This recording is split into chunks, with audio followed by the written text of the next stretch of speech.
contractor yon, yung yung mga ginawa niya na self-dealing sa loob ng Kongreso, tsaka yung trabaho na hindi dapat ginagawa ng isang congressman ay ginawa niya. Leandro Leviste naman ay mabigat na kaso kasi yung kanilang pagkahawak na eksklusibo sa solar ay talaga nagdulot ng damage sa ating republika. Sapagkat hindi naman sila tumupad sa kanilang dapat tuparin at hindi nila ginawa yung dapat nilang gawin at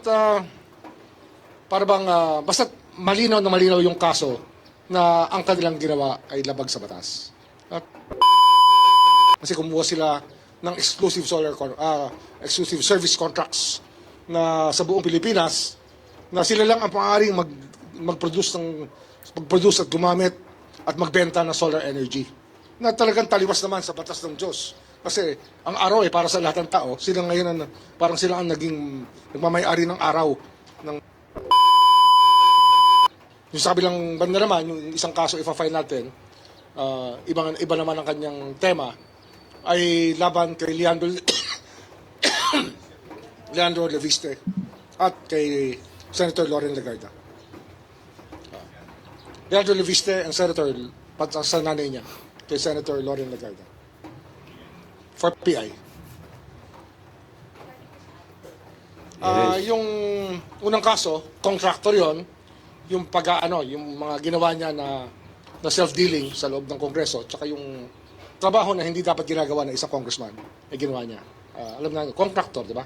Alam niyo na yan, conflict of interest, GH, Republic Act 3019. Yung kay Leandro Leviste naman ay mabigat na kaso kasi yung kanilang pagkahawak na eksklusibo sa solar ay talaga nagdulot ng damage sa ating republika.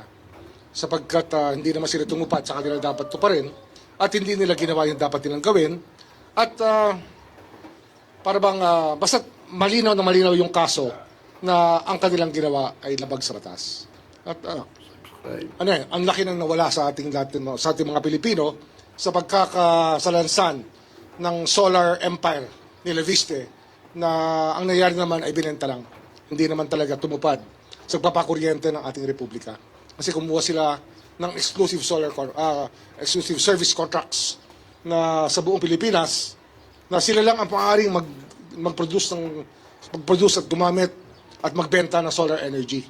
Na talagang taliwas naman sa batas ng Diyos. Kasi ang araw ay para sa lahat ng tao. Sila ngayon parang sila ang nagmamay-ari ng araw, ng power ng araw para to the detriment of to the exclusion of other Filipinos and other investors.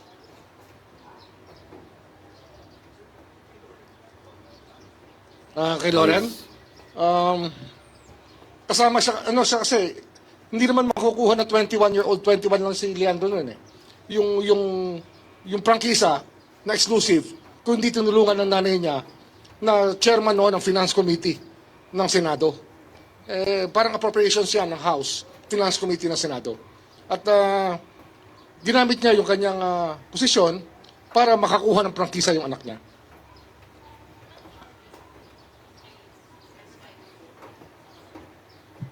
Evan Alvarez po, UNTV. Ano pong charges yung PPI po kay Senator Loren and Representative Leandro? Plunder. Tapos sa 3019, 3H, 3I, 3E. Conflict of interest is one of them. Ombudsman, good afternoon po. Isa Umali from DZWB. What if sabihin po ni Congressman Leviste na pinupolitika siya, kaya ngayon po ay siya isa sa ilalim sa Masusi namin pinag-aralan to kasi this is a very novel case. Hindi ito basta-bastang maiisip na dapat gawin. Pero pag pinag-aralan mo yung nangyari sa ating energy sector sa Pilipinas, talaga nag-suffer tayo sa ginawa nila. Kasi nga, nung buong mundo ay nagsosolar na, ang China at ang lahat ng buong mundo ay nagsosolar na, dito, kinuha nila yung exclusivity na solar. At saka may mga project talagang hindi matuloy-tuloy at hindi on-stream, hindi magamit dahil pinipigilan sila ng Department of Energy dahil mayroong exclusive contract. Nangyari yan sa lalawigan ng Cavite. nagkaroon kami ng isang 80-hectare solar field. Tama. 40 ba? 40 to 80 hectares sa loob ng EPSA na hindi nabigay ng feed-in tariff na FIT dahil may exclusive na ang mga itong exclusive franchise na dapat dumaan ka sa kanila para makagamit ka ng solar. Sipin nyo yun, para makagamit ka ng araw, magpapaalam ka sa kanila.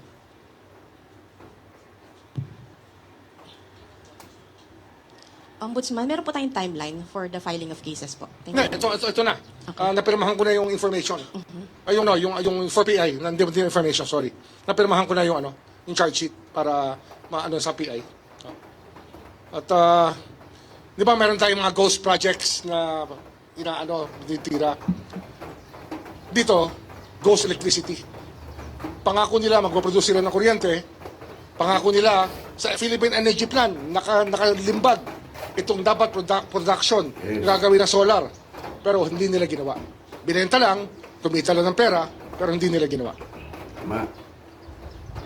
Kung meron silang ginawa, kakaunti, kakarampot. Hindi kagaya ng pinangako nila na gagawin nila. Kasi nga, ang ating yung ating energy mix, yung ating energy projections, especially Department of Energy, it relies on projections on how much power we will need as a country.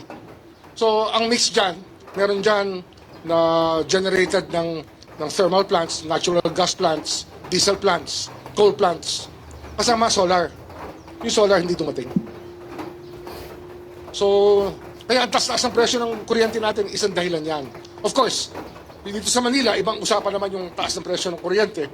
Kagaya na sabi ng Pangulo, itong systems loss ay isang dahilan kung ba't mataas ang kuryente natin.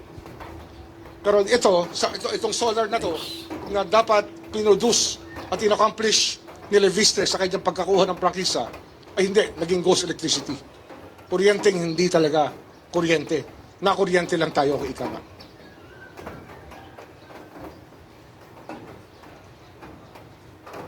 Sir, Eric from Inquirer po. Just to clarify, yung plunder and graft po, both Legarda po and Leviste. Yes, both. Then sir, may amount po ba tayo? How much amount yung involved dun po sa mga contract? 10 billion. Thank you po. 10 billion. Pero bukod pa yan sa projected na damage talaga sa atin. Hindi, yung 10 billion, yun lang yung sa contract lang yan no? Pero yung nawala sa atin ay hundreds of billions sa ating mga Pilipino. Sir, good afternoon po. Sir Joseph sa GMA. Sir, I understand si Secretary Green filed a complaint sa DOJ. How are the two related? I mean, independent ba ito sa atin? Or may final na si Sec Green Yan finado sa atin. Yes. Is it part of the Leviste investigation? Sa DOJ siya file. So sir, ito po ay Iba to. independent investigation. Ito, for government officials to, balik po, diba? Ombudsman jurisdiction to. Okay, so sir, since mag-PPI na tayo, the may findings ng plunder, so when did we start the fact-finding? Matagal na to. We started this. I gave instructions as early as November about this. Okay. Pero we started it January. Kasi nga, sa dami ng pinaprioritize ng opisina tungkol sa mga kaso, especially flood control. Yan lang po mag-ina, yung dalawa dun. for Marami this- pa, pati si Secretary Cusi is part of it. So tatlo sir. At least three personalities. 3 key personalities, pero marami pa iba. So sir, ang for PI natin, tatlo tayo sir or dalawa muna? Tatlo. Sekusi. Okay. Secretary Cusi. Kayo muna sir sa akin. Nice. Al Cusi.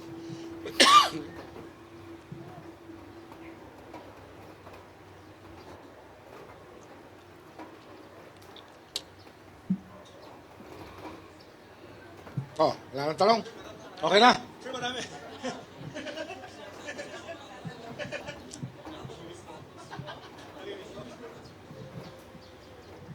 Good afternoon, sir. Yanas Kapanti, GMA News Online. Sir, update lang po dun sa obstruction of justice complaint filed against Senators Cayetano and Robin Padilla. I understand nag-file ng counter-affidavit si Senator Cayetano. Yes. How about Senator In-acknowledge Padilla? namin yan. In fact, sinulatan ko si Senator Padilla tungkol dito. Kasi nga, nagkaroon ng problema sa opisina mismo.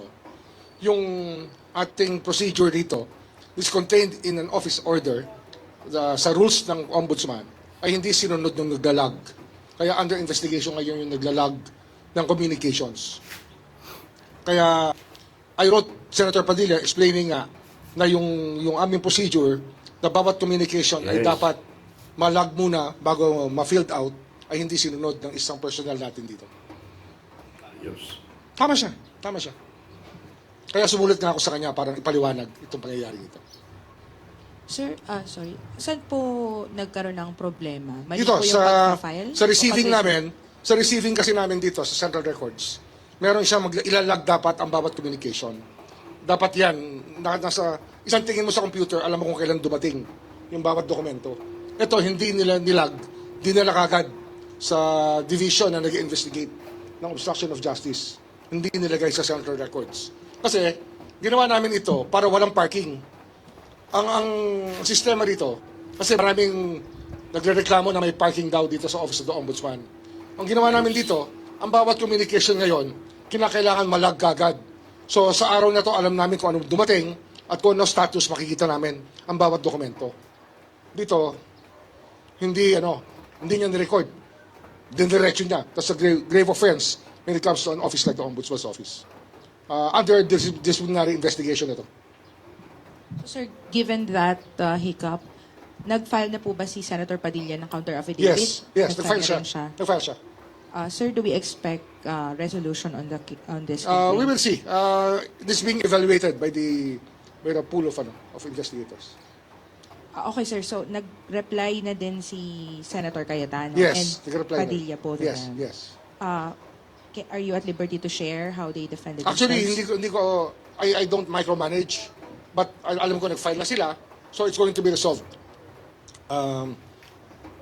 by the people who were assigned to do it. I don't even know who's on top of it kasi ayoko ngang micromanage ko yung mga bagay dito. Hindi tama eh. Yes. So, sir, yung sa process lang, yung obstruction of justice will be filed before the Sandigan Bayan, if ever? Or administrative case lang ba ito? Yun ang pinag-uusapan pa. Kasi nga, pwede itong sa RTC, pwede itong sa Sandigan Bayan. Pwede rin sa DOJ muna. So, we're looking at it now. Kung saan papunta to. Thank you, sir.